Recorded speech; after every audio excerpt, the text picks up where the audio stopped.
नमस्कार, जय हिंद दोस्तों। मेरा नाम है अंशुमन सरकार। दोस्तों, नवंबर 10 तारीख को जो नई दिल्ली में रेड फोर्ट मेट्रो स्टेशन के बाहर जो i10 हुंडई का ब्लास्ट हुआ, उसकी जो तारें कई जगह जुड़ रही है और तुर्की का बड़ा इन्वॉल्वमेंट इसमें दिख रहा है। यह दोस्तों तुर्की का बड़ा इन्वॉल्वमेंट, और ये बड़ा ही चौंकाने वाली बात है। क्यों मैं बता रहा हूँ? क्योंकि तुर्की जो है वो भारत विरोधी जो उसकी गतिविधियां हैं शुरू से ही। और ये उसने शुरू कर दिया है। देखिए, भारत के इर्द गिर्द जो देश हैं, जैसे कि हमारे भारत विरोधी एक्टिविटीज कौन करते हैं? पाकिस्तान, बांग्लादेश ज्यादातर वो कर रहे हैं। और शुरू कब से हुआ? बांग्लादेश की तरफ से। पाकिस्तान तो शुरू से ही है। बांग्लादेश की तरफ से शुरू हुआ जब ये मोहम्मद यूनिस, जो मुल्ला यूनिस जो है, वो उनका इंटरिम चीफ बना। अब ये तुर्की का जो प्रेसिडेंट है, रिसेप तैयब एर्दोगन, ये उसने क्या करा? एक COP29 जो ग्लोबल क्लाइमेट चेंज का समिट हुआ था आपका पिछले साल नवंबर 24 तारीख को, एक साल हो गए। तो नवंबर 2024 को बाकू, अजरबैजान में ये समिट हुआ था। उस वक्त जो है ये तिकड़म जो है, ये Erdogan Turkish president, Pakistani prime minister Shehbaz Sharif, और ये बांग्लादेश का नवा नवा बना था तब इंटरिम चीफ, इन तीनों ने वहां एक मीटिंग करी थी। ये बहुत महत्वपूर्ण है। देखिए, कड़िया जोड़ना बहुत ही जरूरी है, क्योंकि ना वहीं पे जो है शुरू हुआ था। ये भारत विरोधी जो ये कर रहे थे, तो इन लोगों ने यूनेस को भी लपेटे में लिया। लपेटे में क्या लिया? यूनेस को बनाया गया था भारत के ईस्टर्न फ्रंट में गड़बड़ी फैलाने के लिए।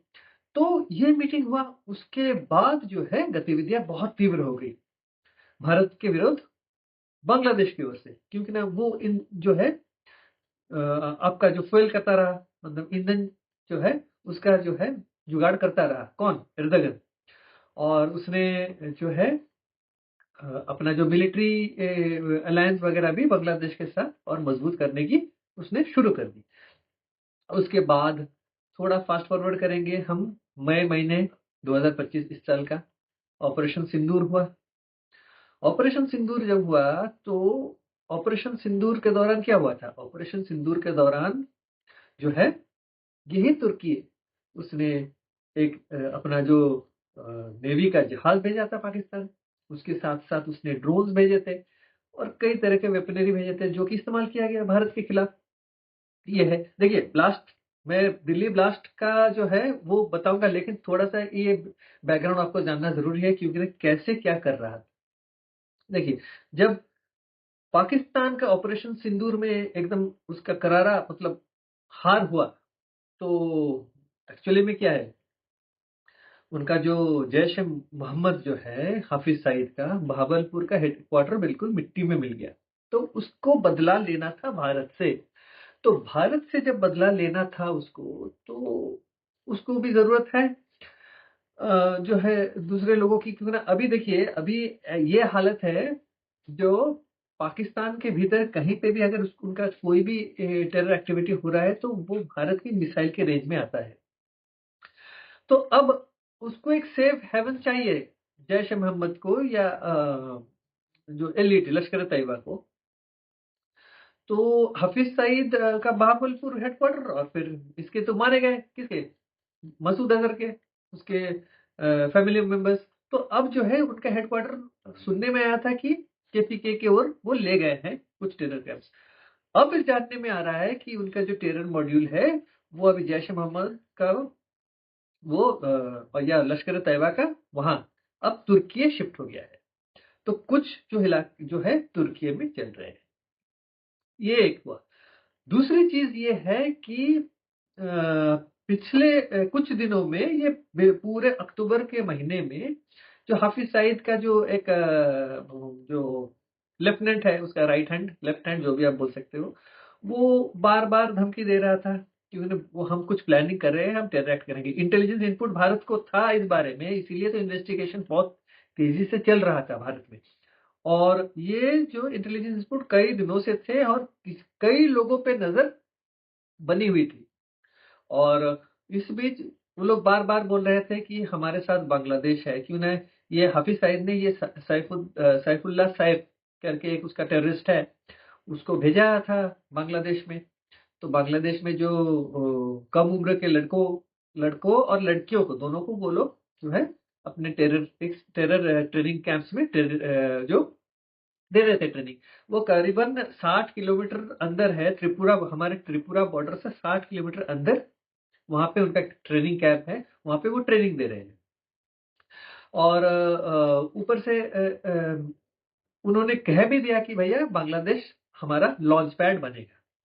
उसके साथ साथ मैंने बहुत सारी वीडियोस में मैंने कहे हैं, मैं करीबन 3-4 वीडियोस में मैंने कहे थे कि नेपाल जो है, नेपाल में टर्किश एनजीओ काम कर रही हैं, वहां पे मदरसा एस्टैब्लिश कर रही है और हवाला से पैसे आ रहे हैं नेपाल के अंदर, और वहां पे टेरर जो एक्टिविटीज वो चला रहे हैं, पाकिस्तानियों को वहां लाके बिठा रहे हैं और वहां पे वो टेरर कैंप्स चला रहे हैं।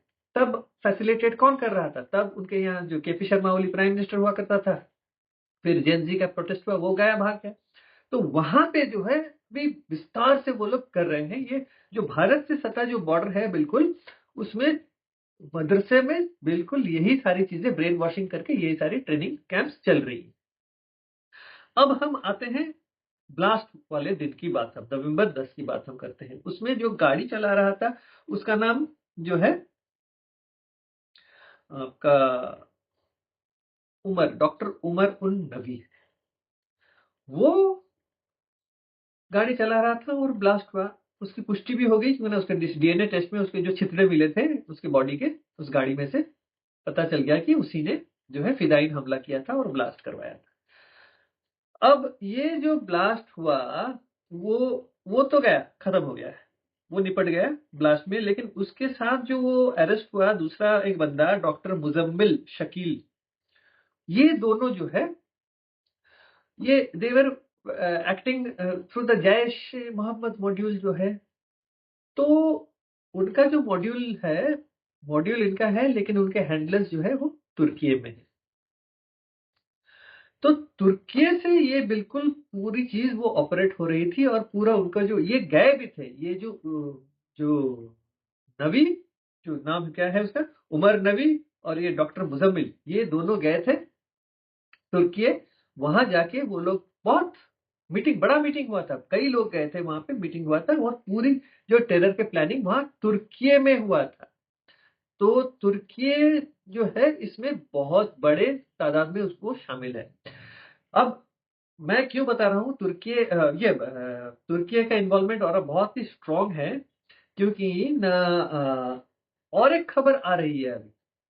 आपका दिल्ली ब्लास्ट, नवंबर 10 तारीख दिल्ली ब्लास्ट हुआ, उससे ठीक पहले उत्तर प्रदेश का एटीएस जो है उसने एक बंदे को पकड़ा था, उसका नाम था फरहान नबी सिद्दीकी। ये एक एनजीओ चला रहा था, उसका नाम था इस्तांबुल इस्तांबुल इंटरनेशनल, ये ग्रेटर नोएडा में चल रहा था। ये पार्टनर है, उस एनजीओ का पार्टनर है। उसका जो दूसरा पार्टनर है वो एक टर्की का नागरिक है, उसका नाम है नाशी तुर्बा। ये चला रहा था, और ये लोग क्या कर रहे थे, ये लोग यही हेट लिटरेचर प्रिंट करते थे भारत के खिलाफ, हिंदुओं के खिलाफ, और इनको हवाला के थ्रू फंडिंग हुआ था 11 करोड़ रुपए का। तो ये जो तोरबा, नाशी तोरबा जो है ये पकड़ा गया, लेकिन नाशी तोरबा जो है ये एब्सकॉन्ड हो गया है, ये टर्किश सिटीजन है। अब एटीएस जो है तोरबा की खोज में है। अब ये तोरबा जो है इसी ने ब्रेन वॉश करा था इसी फरहान नाबी को। और इसका जब ट्रेस किया, देखिए हवाला फंडिंग का जो रूट है उसको जब ट्रैक किया गया, तो मिला क्या ना, ये पूरे पैसे जो है टर्की से आ रहे थे और जर्मनी से आ रहे थे। तो एक बड़ा ये सिनिस्टर प्लान ये टर्की चला रहा है, और इन पैसों से क्या हो रहा था, मैं बता रहा हूं आपको। इन पैसों से वो लोग जमीन खरीद रहे थे पंजाब अमरोहा में, वहां पे जमीन खरीद रहे थे मदरसा और मस्जिद बनाने के लिए। तो सोचिए, तुर्की का क्या बड़ा वो कैंप बनाने की कोशिश कर रहा है भारत के अंदर, और भारत के लोगों को वो हायर कर रहा है, ब्रेन वॉश करके हायर कर रहा है, उसको इस्तेमाल करेगा भारत के खिलाफ।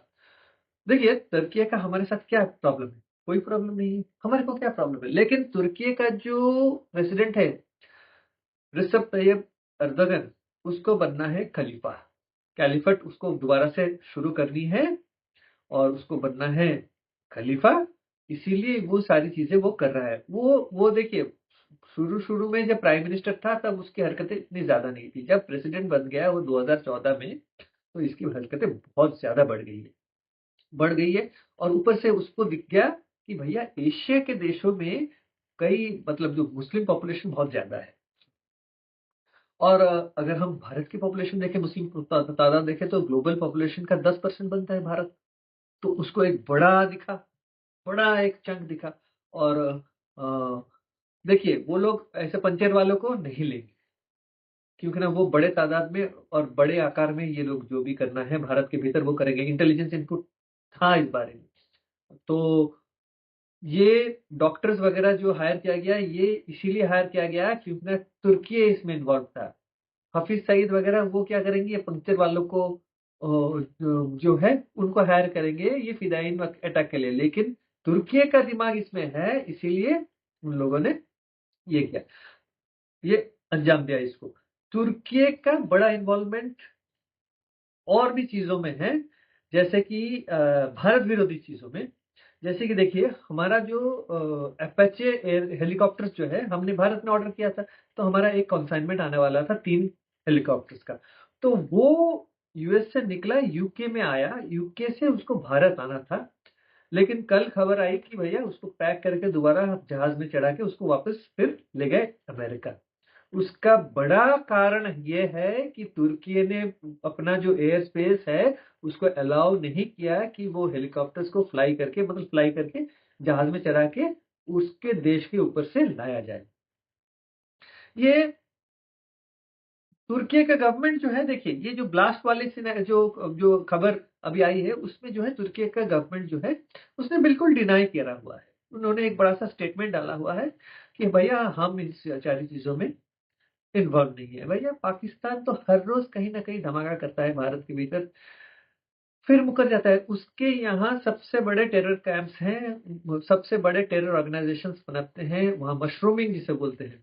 वहीं कहीं वो टेरर फैक्ट्री है, लेकिन वो दुनिया की क्या बोलता है, नहीं, हम लोग कुछ नहीं करते हैं। इसी तरह से ये तुर्की भी जो है वो भी वही करता है। देखिए, ये सारे जो है सारे मुसलमान देश है, ये लोग सारे मिलके दे एम्पलीफाई द थिंग कि भैया एक झूठ बोलेगा पाकिस्तान तो उसको एम्पलीफाई करने के लिए 50 देश निकल आएंगे। अभी तुर्की झूठ बोलेगा तो उसके बचाव में भी कई लोग आ जाएंगे।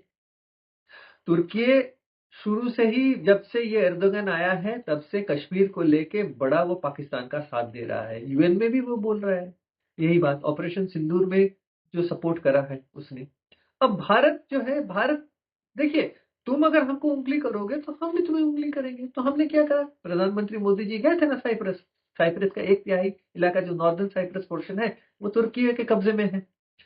तो कल को अगर भारत, देखिए, भारत जो है साइप्रस के साथ, ग्रीस के साथ, आर्मीनिया के साथ, इन देशों के साथ हमने अच्छी दोस्ती जो है हमने बढ़ानी शुरू कर दिया। और उनको जो उनकी जो मिलिट्री हार्डवेयर की रिक्वायरमेंट है हम उनको मुहैया करेंगे। और कल क्या अगर जरूरत पड़ी इन देशों को, अगर ग्रीस को जरूरत पड़ी या साइप्रस को जरूरत पड़ी, तो हम मेडिटेरेनियन सी में अपने जो है इंडियन नेवी के जहाज भी भेजेंगे। और आर्मेनिया को भी जितने भी जो भी चाहिए, ब्रह्मोस हो या कई तरह के मिसाइल्स हो या जो है मिलिट्री हार्डवेयर हो, हम प्रोवाइड करेंगे आर्मीनिया को। क्यों ना, आर्मीनिया को उंगली कर रहे हैं ये 3 देश, तुर्की, पाकिस्तान और अजरबैजान, ये मिलके आर्मीनिया को उंगली कर रहे हैं। क्यों ना, आर्मीनिया जो है वो न्यूट्रल देश है, वो भारत के साथ है। कश्मीर को लेके भारत का साथ देता है वो आर्मीनिया। तो ये है। तो तुर्की बुरी तरह से अभी फंस गया है। अभी हर किसी को, हर भारतीय नागरिक को जो कि सच्चा हिंदुस्तानी है, भारतीय है, उसको जरूरत है कि तुर्की को एक्सपोज करे। उन तुर्की के बड़े प्रॉब्लम है कि एक तो भारत जो है मिलिटरीली इनको सपोर्ट कर रहा है, ऊपर से भारत से जो अभी टूरिस्ट जा रहे थे तुर्की में वो भी बंद हो गया है, तो इकोनॉमिकली भी हार्ड हिट है। ऐसे भी तुर्की सोच रहा है कि भैया मैं नेटो एलाई हूं, तो मेरा साथ देगा यूरोप, मेरा साथ देगा अमेरिका। देखिए अमेरिका साथ, अगर भारत पुख्ता सबूत लेके दुनिया के सामने आता है तो भारत भारत के साथ यूरोप को भी खड़ा होना पड़ेगा, अमेरिका को भी खड़ा होना पड़ेगा। और ये जो मोहम्मद यूनिस बांग्लादेश में बैठ के खुराफात कर रहा है, या पाकिस्तान अभी जो करा हुआ है, ये तीन देश मिलके जो उन्होंने करा हुआ है, क्यों ना देखिए बांग्लादेश का बहुत बड़ा इन्वॉल्वमेंट है। अभी इन्फिल्ट्रेशन करा के वो कोशिश कर रहे हैं, क्यों ना सैफुल्लाह सैफ ने जो कहा है, और जो ये लोग जो जैश वाले और जमात के साथ मिलकर जो ट्रेनिंग दे रहे हैं, ट्रेनिंग कैंप्स बना के बांग्लादेश के भीतर, अगर इन्फिल्ट्रेशन हुआ ऐसे भी देखिए, ये ये ये ये जो दिल्ली का ब्लास्ट है, ये एक एक्ट ऑफ वॉर है। अब भारत किस तरह से रिएक्ट करेगा, किन किन देशों के ऊपर रिएक्ट करेगा, वो तो बात की बात देखी जाएगी। लेकिन आज के डेट में ये पुख्ता हो गया है कि तुर्की का इन्वॉल्वमेंट है दिल्ली ब्लास्ट में पाकिस्तान के साथ। तो इन दोनों देशों का हाथ है। नई Delhi which is the heart of India and the capital of India, वहां पे तुम ब्लास्ट करवाओगे और तुम्हें लग रहा है तुम बच जाओगे, भारत तुम्हें ऐसे ही जाने देगा, ऐसे ही छोड़ देगा? भैया ये नहीं हो सकता है। तो अब आगे देखते हैं, तुर्की के गवर्नमेंट ने तो मना कर दिया है कि नहीं हमने कुछ करा नहीं है। तो अब भारत का जो है एक्शन प्लान क्या होगा, वो आने वाला वक्त ही बताएगा। तो इसी के साथ मैं इस वीडियो को यही समाप्त करता हूँ। अगर आपको वीडियो अच्छा लगा है तो वीडियो को जरूर लाइक करें और चैनल को सब्सक्राइब करना ना भूलें। नमस्कार, जय हिंद।